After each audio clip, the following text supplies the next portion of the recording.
What's up mga idol? Meralco may mga inamin, walang import sa Game 1. Pero bago mo sana ipagpatuloy ang panonood mo, ay huwag mong kalimutan na mag-subscribe bilang suporta sa aking YouTube channel. Maraming salamat idol. Natapos na ang last and final game ng elimination round, tinambakan ng Rain or Shine Elasto Painters ang TNT Tropang Giga. Kaya naman dahil sa pagkapanalo ng Ross ay best of 3 series pa ang nakuha nila dito.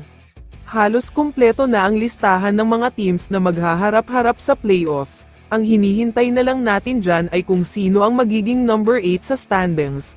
Magkakaroon ng one last game ang Magnolia at NLEX.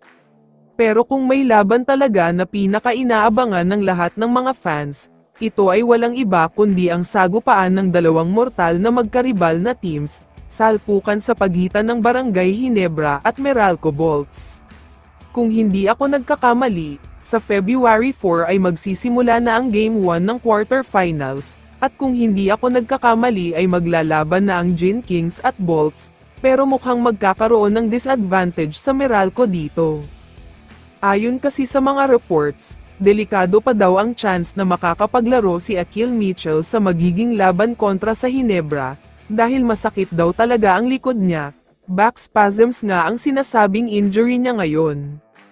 Kaya naman kung napansin nyo, ilang games na siyang hindi nakakapaglaro, sa dalawang huling laban nila kontra sa Ginebra at sa Meralco ay natalo sila, hindi naglaro ang import nila kaya hindi nila nakuha ang twice the beat.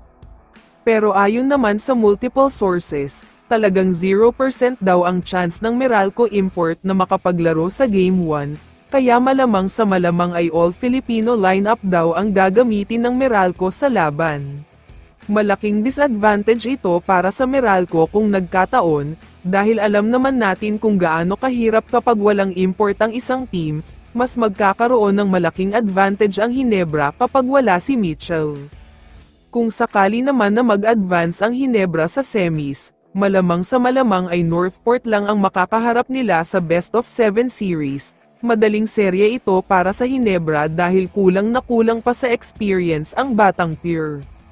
Sa tingin ko naman, kung magkakaroon ng advantage ang Ginebra sa quarterfinals, tuloy-tuloy na talaga ito at mukhang mangyayari na ang sinabi ni Coach Team, na magkakaroon na ng kampyonato ang Barangay Ginebra ngayong taon.